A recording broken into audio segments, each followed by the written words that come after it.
The great chamber of the Galactic Council was silent. Its smooth, silver walls rose high into a curved ceiling that showed a false image of a peaceful nebula. In the center of the wide, circular floor, a single human stood. His name was John Morrison. Around him, in a raised ring of seats, were the members of the council. They were from many species, some with fine fur, others with scales, a few with smooth skin like his own. Their faces were serious, their postures stiff.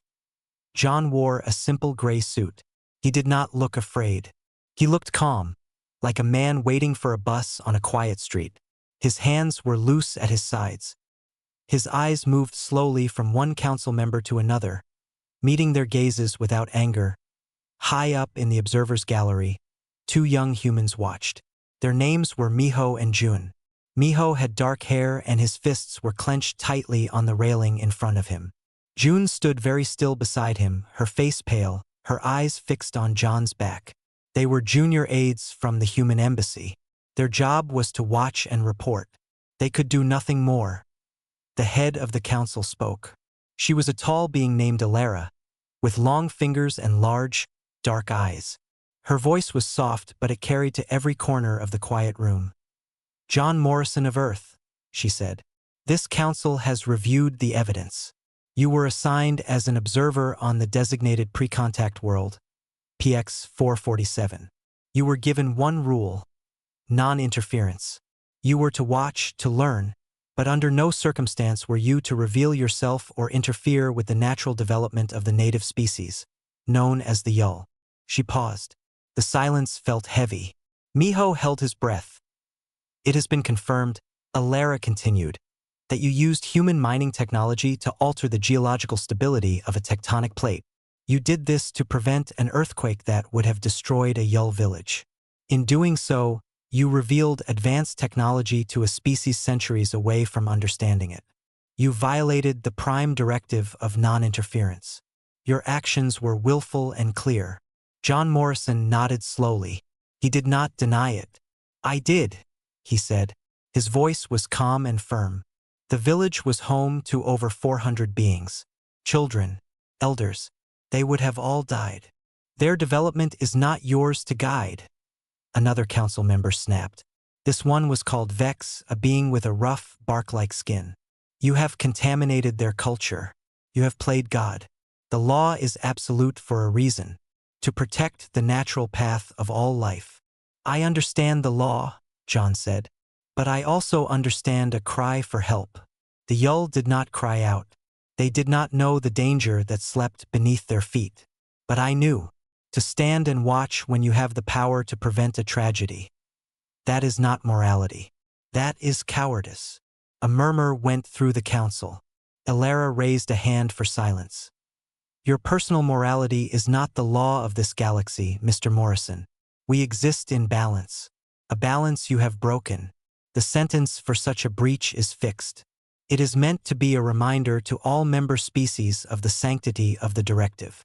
She took a deep breath. The words were formal and cold. "John Morrison of Earth, this council condemns you to death. The method shall be neural dissolution, to be carried out in 7 standard days." Miho's knuckles were white on the railing. June put a hand on his arm, her touch light but trembling. They had known this was coming. They had heard the talks, seen the cold logic of the council. But hearing the words aloud was different. It was like a door slamming shut in a dark room. John Morrison did not flinch. He simply stood there, absorbing the words. He looked up, not at the council, but past them, toward the observers' gallery. His eyes found Miho's. For a second, just a second, he held the young aide's gaze. Then he gave a small, almost invisible nod. It was not a nod of farewell. It was a nod of instruction, a signal. Before Miho could react, guards in smooth, white armor moved forward. They took John by the arms. He did not resist. He let them turn him and walk him across the wide floor toward a small door at the side of the chamber. The door opened, revealing a bright, sterile hallway beyond. As he reached the door, John stopped for a moment. He looked back over his shoulder, not at the council, but at the spot where Miho and June stood. "Remember the village," he said, his voice clear in the vast quiet.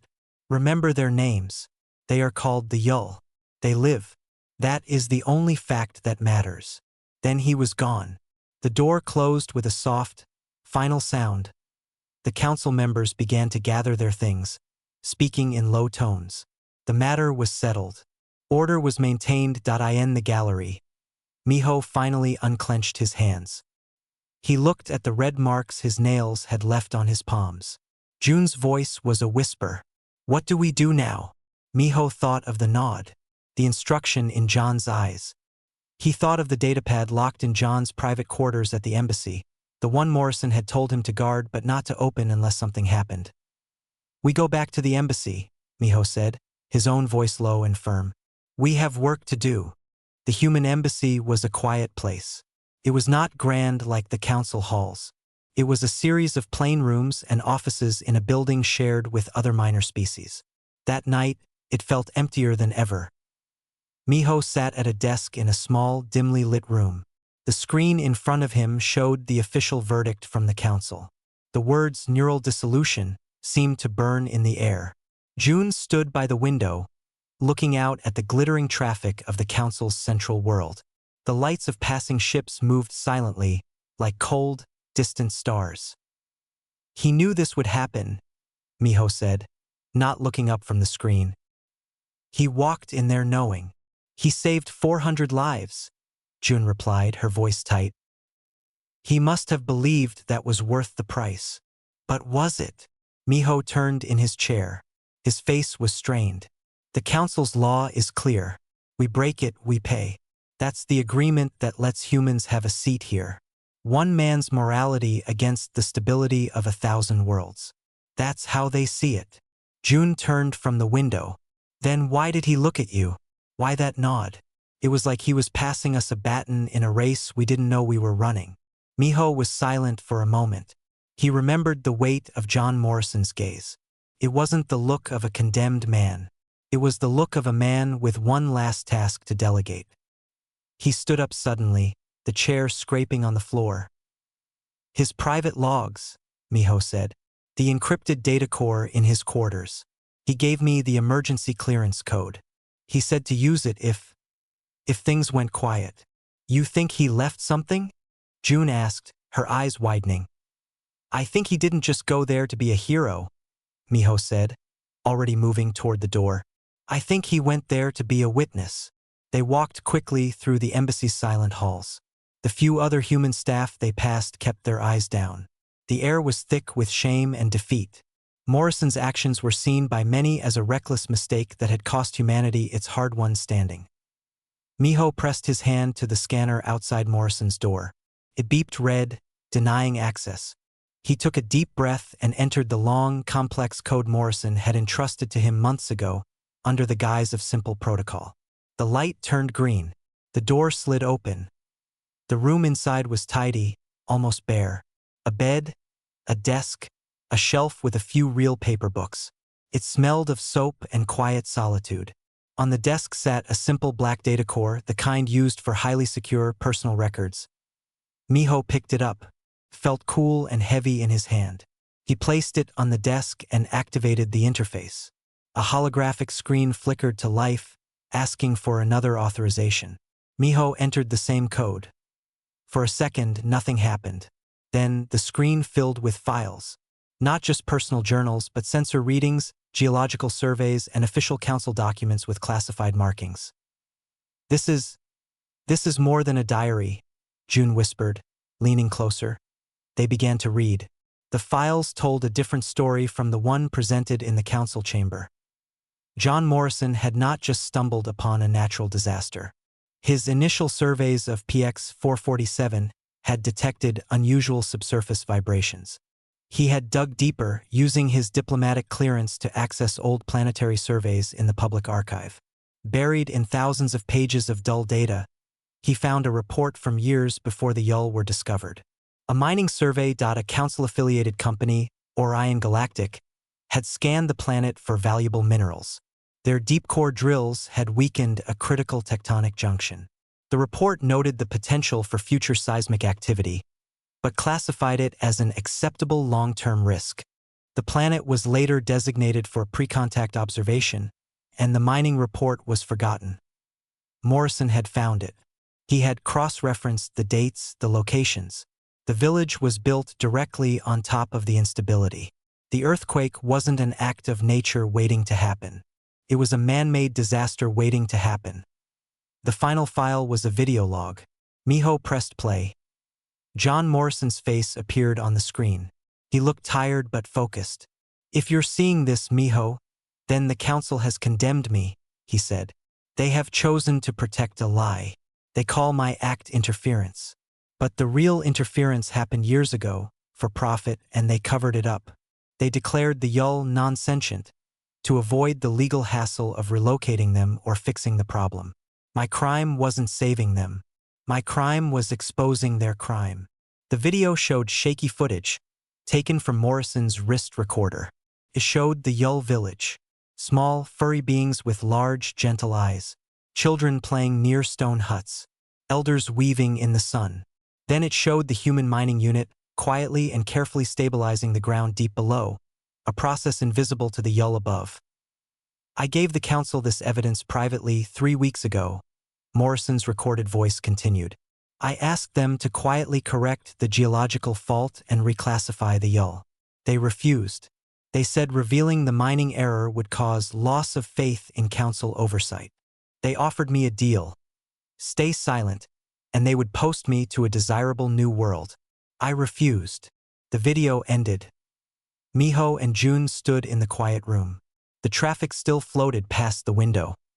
"They're not executing him for breaking the law," June said, her voice hollow with shock. "They're executing him to bury the truth." Miho stared at the black data core. He thought of Morrison's nod. It wasn't a goodbye. It was a command. "Finish it." "We can't fight the council with this," Miho said. "They'll just delete it and delete us, too." "Then we don't give it to the council," a new voice said from the doorway. They both jumped. A man stood there, leaning against the frame. He was older, with kind eyes and grease stains on his hands. It was Taeyong, the embassy's retired maintenance engineer. He was a quiet man who kept the lights on and asked no questions. "Mr. Taeyong," Miho said, quickly moving to block the screen. Taeyong waved a dismissive hand. "I have ears, and I like John. He was the only one who ever asked about my grandchildren." He stepped into the room, his eyes on the data core. "They will watch you too, but they don't watch an old man fixing the water recycler. If you need to move information, I know the old systems, the ones they think are broken." Hope, fragile and dangerous, flickered in the room. June looked from Taeyong to Miho. "To who? Who do we give it to?" Miho looked back at the screen, at the image of the Yull village frozen in time. He remembered Morrison's last words in the chamber. "Remember their names?" "To them," Miho said softly, "we find a way to give the truth back to the Yull. And to everyone else the council has told to stay quiet." The days began to pass, each one heavier than the last.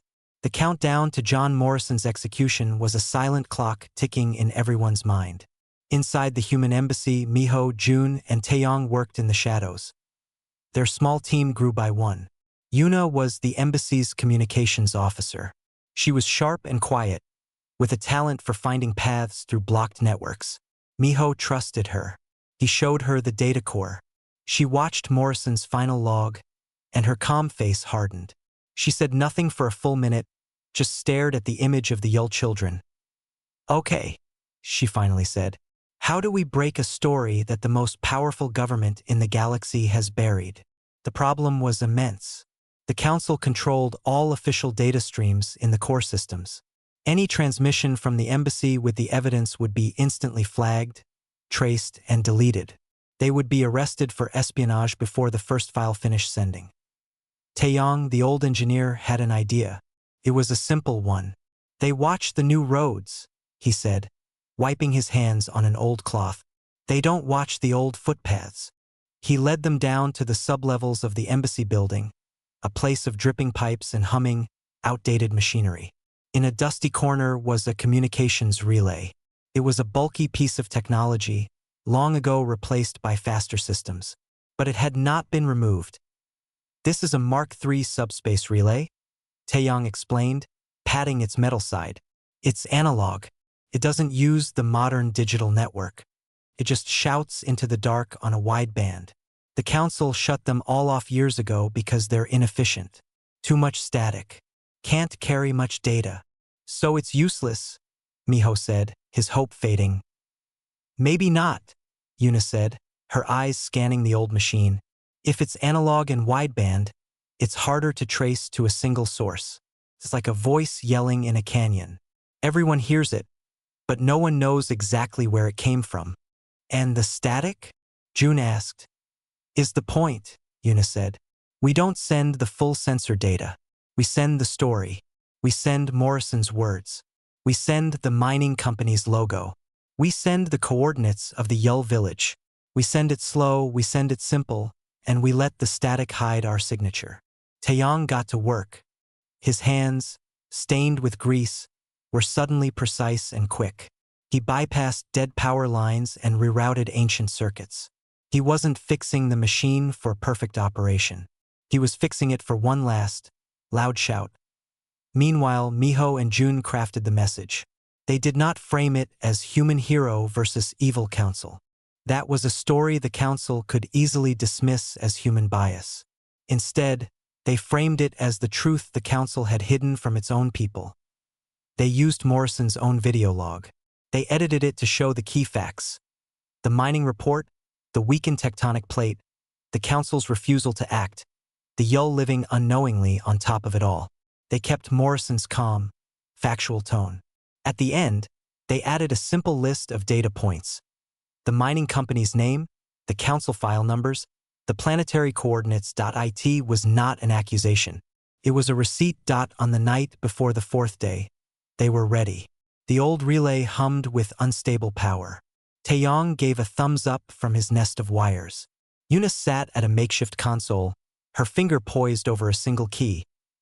"The wideband will blast this on a frequency used for emergency weather alerts on a dozen different pre-contact worlds," Yuna explained, "including PX 447. The Yull won't understand the language, but their simple observation posts will record the signal. Other species listening on that band will catch pieces of it. It will be a ghost in the system, a rumor. And once it's a rumor, it can't be killed." Miho finished. He looked at June. She nodded. There was no other choice. This was the baton Morrison had passed. "Do it," Miho said. Yuna pressed the key. The old machine groaned. A low whine filled the room. Lights flickered. For a second, nothing seemed to happen. Then, a shudder went through the device, and a wave of raw data, wrapped in a blanket of static, poured out into the void of space. It was a weak signal, a whisper compared to the council's powerful broadcasts. But it was free and untraceable, and it carried a truth that had weight. They stood there in the dim light, listening to the machine wind down. "Now what?" June whispered. "Now we wait," Miho said. "And we hope someone is listening." Far away, on the green and quiet world of PX 447, the signal arrived. It was faint, broken by distance and interference. It crackled into the simple receiver at a Yull weather station. A station built from old council salvage. A Yull elder named Hanul was there. She was recording wind patterns. The strange, noisy signal interrupted her work. It was full of ugly static, but within it, she heard a voice she did not know. She saw flickering images she did not understand. But she recognized the shape of her own hills. She saw the symbol of the mining company on a report, a symbol she had seen on the strange metal debris that sometimes fell from the sky. She did not understand the words tectonic instability or non-sentient classification, but she understood cause and effect. She understood being ignored. She saved the broken signal. She took it to the other elders. They played it under the stars, listening to the ghostly voice of John Morrison. They looked at the images of their own village. They did not have advanced technology, but they had long memories, and preserved on stone tablets and woven into old songs was a history they had been told was myth. a history of looking at the stars and knowing their names. Hanul looked from the flickering image to the night sky. The quiet anger of centuries began to stir. The signal was not just data. It was a key. It was permission to remember. The Council's central world was a place of perfect order. Traffic flowed in silent, designated lanes. Buildings shone under artificial suns. Nothing was out of place. But 2 days after the signal was sent, a quiet tremor began. It was not a physical tremor. It was a tremor in the flow of information. Miho felt it first. He was monitoring standard news feeds in the embassy's small media room. A minor story popped up on a science channel for the Cthar species. It mentioned unusual signal artifacts containing human language on protected pre-contact bands. The story was brief and confused. It was quickly followed by an official council statement calling it a technical glitch. Then another item appeared, this time on a financial network used by the mineral traders. It asked a simple question. Was the Orion Galactic Mining Company involved in operations on PX 447? The stock price of Orion Galactic dipped by a fraction of a percent. A council economic minister gave a short interview calling the question baseless speculation. It's working, Jun said, looking over his shoulder. It's like a stone in a pond. The ripples are small, but they're spreading. They're trying to smooth them over, Miho replied, pointing to the council statements. But they have to respond. That means they've seen it. They know the truth is out there. The real change, however, was not happening on the news feeds. It was happening in private communications. Taeyong, who knew the building's ancient plumbing and ventilation systems better than anyone, also knew its acoustic quirks. Walls were thin in service corridors that he came to Miho's room late, his face serious. I was fixing a leak near the Grisnick's delegation's office, he whispered. They were talking. They are upset.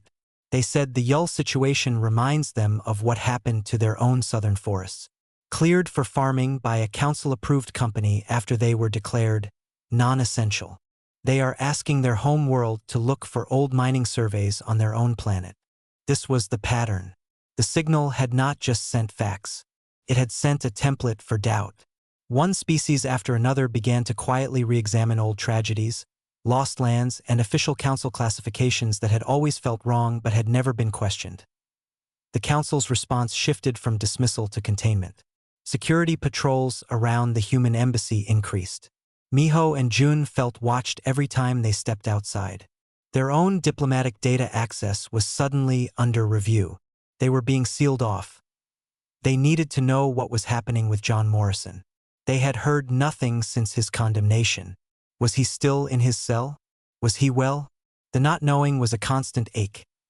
Help came from an unexpected place. A council guard named Dae-Jung was stationed at the main entrance of their embassy wing. He was a quiet man, always polite. He had never spoken more than a few formal words to any of them. But one afternoon, as Miho walked past, Dae-Jung spoke without looking at him. The prisoner Morrison is to have a final review hearing tomorrow in Subchamber 7. It is a formality, but he will speak. Miho stopped, his heart pounding. He kept his voice low. Why are you telling me this? Dae-Jung's eyes scanned the empty corridor. My family is from a colony, he said, his voice barely a breath. A council terraforming error poisoned our water. They said it was a natural event. We were told to be grateful for the aid shipments. I recognized the pattern in your signal. He finally glanced at Miho. I cannot stop what will happen, but I can sometimes look the other way, or carry a small thing. He moved away, his posture once again that of a perfect, impersonal guard. Miho hurried back to the others. They gathered in the room with the old relay, now silent and dark. A final hearing, Yuna said. It's procedural. They'll confirm the sentence. But if he speaks, and we can get his words out, it will be different from the signal, Jun said, her mind racing. The signal is just data. His voice from inside their own chamber is a witness. It's undeniable. Dae-Jung said he could carry a small thing, Miho said. He looked at Taeyong. How small can a recorder be? Taeyong smiled for the first time in days. He rummaged in his old toolkit. He pulled out a standard audio pin, the kind used for taking notes. It was smaller than a fingertip. This is simple. Council security scans for power signatures and transmission chips. This has neither. It's just a memory core and a microscopic needle. It records to itself. It is, for all intents and purposes, a piece of inert metal until you plug it into a reader. He modified it quickly, stripping it down to its most basic parts. It looked like a tiny silver pin. The next morning, De-Jong was at his post. As Miho walked by, he pretended to stumble slightly, brushing against the guard station. When he straightened up, the silver pin was gone from his hand. De-Jong gave no sign. His face was a blank wall. Later that day, in the cold, windowless subchamber 7, John Morrison stood again. He looked thinner, but his back was straight. The council members present were mid-level officials. This was meant to be a quiet, final checkmark on a form. The presiding officer, a tired-looking being, read the sentence again. Do you, John Morrison, have any final words to add before this sentence is irrevocably confirmed? Morrison looked at the officer. Then he looked past him, as if seeing the countless beings on countless worlds who were just beginning to hear the whispers. I do, Morrison said, his voice clear and firm in the small room. I do not speak for myself. I speak for the Yull who are not here. I speak for the miners who filed the report that was ignored. I speak for the clerks who catalogued it and were told to forget it. You are not just condemning a man. You are condemning the very idea of truth. You are saying that order is more important than life, that paperwork is more sacred than people. Look at your records. You will find the proof in your own files. The galaxy is watching now, and it is remembering. The presiding officer looked alarmed. This was not the short apology or silence they expected. That is enough, he said sharply. From his position by the door, Guard De-Jong listened. The tiny silver pin on the inside of his uniform collar, pressed against his skin, heard it all. The air in subchamber 7 was thick and still after John Morrison spoke. The presiding officer's large eyes blinked rapidly. The other officials shifted in their seats, uncomfortable. Morrison's words were not the formal, defeated speech of a condemned man. They were an accusation, calm and direct, echoing slightly in the bare room. The hearing is concluded, the officer said, his voice tighter now. The sentence is confirmed. Remove the prisoner. 2 guards in white armor stepped forward. Morrison did not resist. He allowed them to take his arms. As they turned him, his eyes swept the room one last time. They paused for a fraction of a second on De-Jong, standing rigid by the door.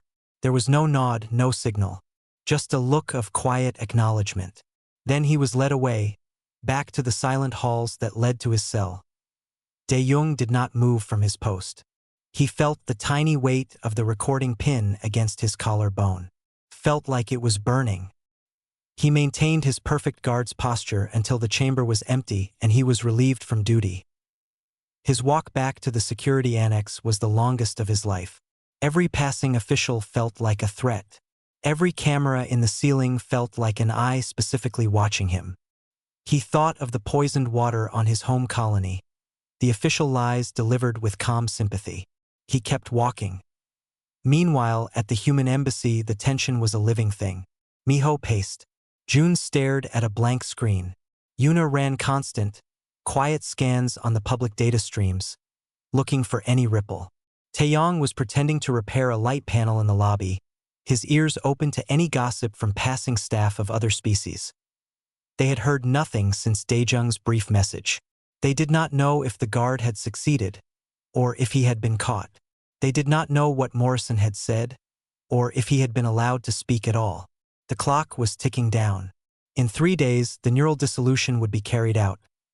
Late in the evening, a soft chime sounded at the embassy's service entrance. It was used for deliveries. Miho was closest. He opened the door a crack. De-Jong stood there, still in his guard uniform. He said nothing. He simply held out his hand. In his palm lay the small silver audio pin. Miho took it, his fingers closing over the tiny piece of metal. De-Jong gave a sharp, almost invisible nod, then turned and melted back into the dim corridor. Miho rushed to the room where the others waited. His hands shook as he plugged the pin into a reader. A single audio file appeared. He pressed play. Morrison's voice filled the small room. It was clear, unwavering. They heard the presiding officer's question. They heard Morrison's reply. They heard the tremor of anger in the officer's voice as he cut him off. They heard the final order for removal. The recording ended. For a moment, there was only silence. "It's perfect," Una breathed. "It's him. From inside their own chamber. He names the mining company. He names the cover-up. He says, 'The galaxy is watching.' We have to get this out," June said. "But the main networks are closed to us. They'll block it the second we try." Taeyong had been thinking. He rubbed his chin. "The old relay, it is spent. It broke after the last broadcast. But the signal it sent, it left a door open." "What do you mean?" Miho asked. "The signal was messy. It was on that old weather band. But some species, the ones who listened, they will have noted the frequency. They might be listening still, waiting for more. They are not looking at our official embassy channels. They are listening to the static." Yuna's eyes lit up. "He's right. We can't send a clean, official broadcast. But we can send another messy scream. We can transmit this audio on the same wideband, buried in noise. It won't be high quality. It will be broken, full of static. But his voice will be in it. The truth will be in the cracks." They worked through the night. Taeyong and Yuna jury-rigged a transmitter from spare parts, something that could mimic the dead relay's signature. It was unstable and weak. Miho and June prepared the audio file, looping it, hoping that even broken pieces would be understood. Just before the artificial dawn, they were ready. The device hummed angrily, a box of wires and hope. Yuna sent the command. A distorted, buzzing shriek emanated from the machine. Buried within it, like a ghost shouting from a storm, was John Morrison's final speech. Chopped in and out. Words were lost, but key phrases emerged from the chaos. "Miners who filed the report? Your own files. The galaxy is watching." The transmission lasted only 30 seconds before the makeshift transmitter sparked and died. But it was enough. It had shouted into the same dark corridor as before. This time, the galaxy was listening. On the Grisnick's homeworld, a young communications tech heard the ghostly voice in her headphones. She had been monitoring the old frequency ever since the first strange signal. She captured the broken audio. She cleaned it as best she could. She played it for her elder. On PX 447. Elder Hanul heard it too. The voice of the human who had saved them, speaking not of heroism, but of hidden reports and lies. She played it for the village under the stars. They did not understand all the words, but they understood the tone. It was the tone of someone telling the truth to power. Across council space, the rumor became a voice. The voice became a testimony. News feeds that had dismissed the first signal now cautiously reported on the alleged recording. The stock of Orion Galactic Mining dropped 5%. Then 10. The council issued no statement. Their silence was louder than any denial that I in his cell. John Morrison did not know any of this. He sat on his cot, looking at the smooth, featureless wall. He had done what he could. He hoped Miho and the others were safe. He hoped the Yull were still well. He felt a strange peace. He had chosen his side. Far away, the consequences of his choice were no longer ripples. They were becoming waves. And the waves were beginning to shake the foundations of the stars. The silence from the Galactic Council was the most terrifying sound of all. For 2 days, they issued no new statements, gave no interviews. Their official channels played gentle music and showed images of peaceful nebulas. It was the quiet of a predator holding very, very still. Inside the human embassy, the pressure became a physical force. Council security forces in sleek, black armor now stood at every entrance. No one was allowed in or out. The official reason was for the safety of human personnel during this tense time. The real reason was to lock them in a cage. Miho, June, Yuna, and Taeyong were trapped, cut off from the galaxy that was slowly stirring. They watched the news feeds from a dozen different species, all showing the same frantic activity. The Grisniks delegation had publicly withdrawn from a mining treaty, citing historical irregularities. 3 other species, all with long-held grievances, formally requested the declassification of old Council planetary surveys. The economic networks were flashing with warnings as trade routes grew unstable. The focus was no longer on John Morrison, the condemned human. It was on the system he had exposed. It was on the lie. Then, something happened that no one predicted. Elder Hanul of the Yull appeared on the main galactic news feed. It was a shaky, low-quality transmission, likely sent from a salvaged communicator. She stood before her simple stone home, her furry face calm, her large eyes looking directly into the camera. A translation program provided subtitles. "We have heard the voice from the stars," Hanul said, her tone slow and deliberate. "We have seen the pictures of our home. We are told we are non-sentient. We are told we do not understand. We understand enough. We understand that the ground was made weak by those who take. We understand that the human, John Morrison, chose to stand against that." She paused, and the silence was heavier than any words. "For generations we have kept the old songs. We have kept the old maps. We were told they were stories for children. They are not stories. They are memories. We remember the paths between the stars. We remember the harmony of the celestial currents." On the screen, she held up a simple stone tablet. Carved into it were complex, spiraling patterns that looked like star charts. "The Council's ships use our world as a shortcut.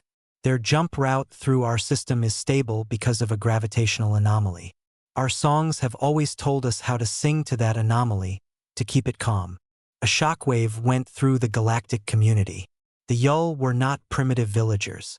They were the caretakers of a vital navigational secret, a secret the Council had either never known or had deliberately ignored to keep them powerless. Hanul delivered her verdict. "We secede from the Galactic Council. We revoke all navigation access to our star system, effective immediately. We do this not for war, but for respect. We will speak with those who offer truth. We will not listen to those who offer lies." The transmission ended. The effect was instant and catastrophic. The main hyperlane route connecting the Central Council systems to the resource-rich Eastern Spiral arm ran directly through Yull space. Without the Yull's tacit, unknowing permission to use the gravitational anomaly, that route became unstable, dangerous, potentially unusable. Alarms began to sound on the economic networks. Shipping conglomerates panicked. The price of basic goods on 100 worlds began to climb.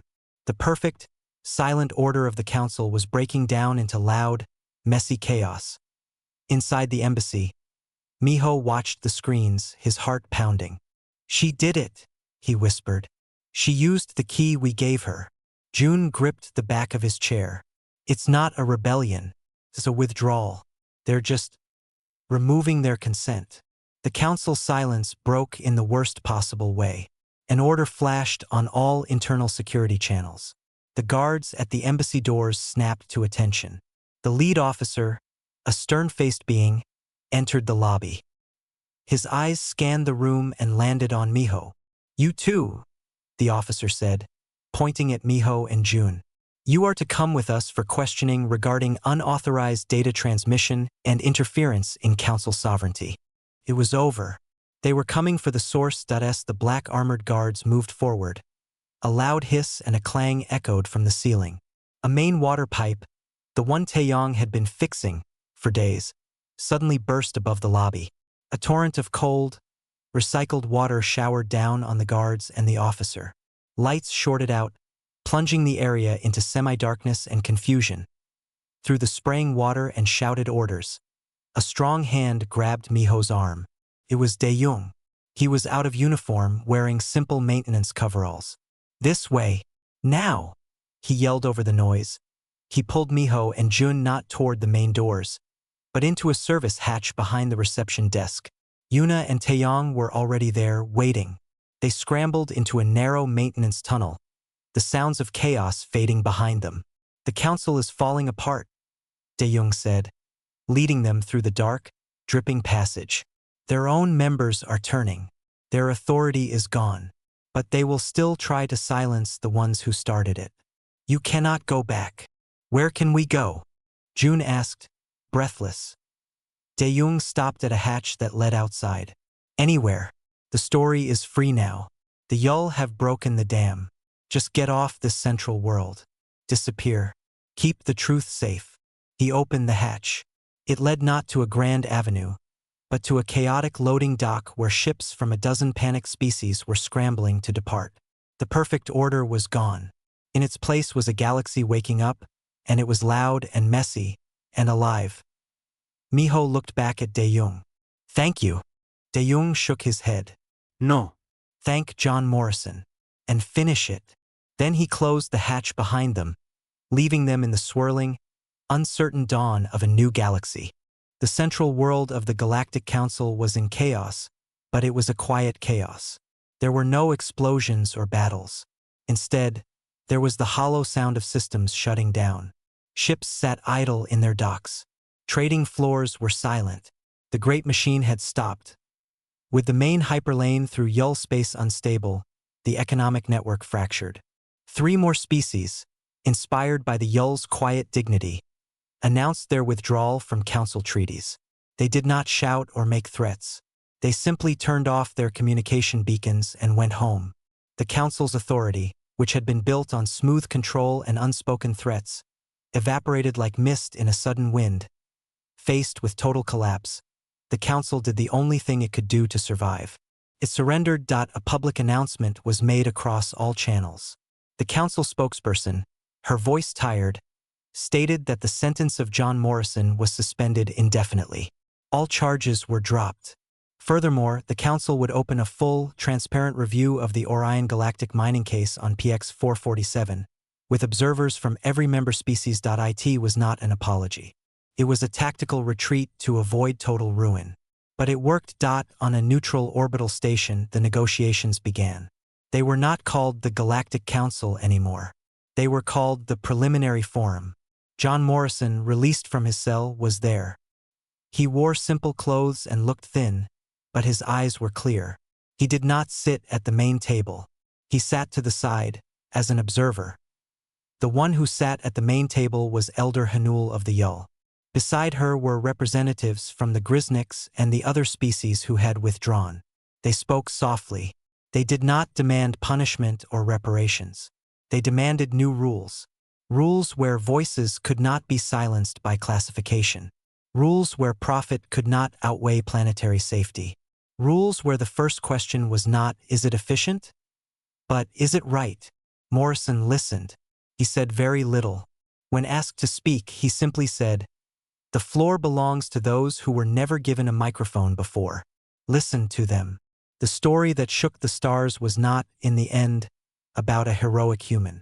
It was about a quiet village that remembered the old songs. It was about a mining report buried in an archive. It was about a guard who remembered poisoned water. The human had merely been the spark. The galaxy itself was the tinder. Weeks later, the new framework was agreed upon. They called it the Accord of Voices. Its core principle was that no species, no matter how small, could be declared non-sentient for convenience. All planetary surveys were to be public. Secrecy was replaced by oversight. On the green hills of PX 447, John Morrison walked. The Yul village had been rebuilt. The ground beneath it was now permanently stable, fixed by a joint engineering team from 3 different species. It was a symbol of the new way. Hanul walked beside him. You gave us back our story, she said. We had forgotten it was ours to tell. You were the ones brave enough to speak it, Morrison replied. He looked at the simple stone houses, the children playing. This was what he had saved. This quiet, ongoing life. It was enough. Meanwhile, in a modest apartment on a peaceful world, the others gathered. Miho, June, Yuna, and Taeyong had been offered high-ranking jobs in the new forum. They had all refused. We are not diplomats, Yuna said, and the others agreed. Instead, they took on a different job. Using a small office provided by the new forum, They started the Voice Archive. It was a simple idea. They collected stories. They helped species digitize their old songs, their historical records, their environmental data. They made sure no fact could be buried again. Taeyong kept their systems running. June organized the data. Miho and Yuna traveled, meeting with elders and scientists, listening. They were not famous. Their names were not in the headlines. But in small villages and on quiet worlds across the galaxy, they were known. They were the ones who would listen and would not look away. One evening, as they worked in their cluttered office, a message arrived. It was from John Morrison. It showed a picture of the Yull village at sunset. The message was short. The work continues. Thank you for passing the baton. You ran the hard leg of the race. Miho smiled. He looked at his friends. June sorting files, Yuna repairing a scanner, Taeyong making tea. They had been aides, an engineer, a communications officer. Now they were archivists, guardians of memory. The Galactic Council had condemned John Morrison to death, believing it would preserve their perfect, silent order. But the consequences of that choice did not bring silence. They brought a million voices speaking at once. The stars were not shaken by war. They were stirred awake by a simple, undeniable sound. The sound of the truth, finally told. And in that sound, there was a new kind of strength, one that was quieter, deeper, and far more durable than any empire built on lies.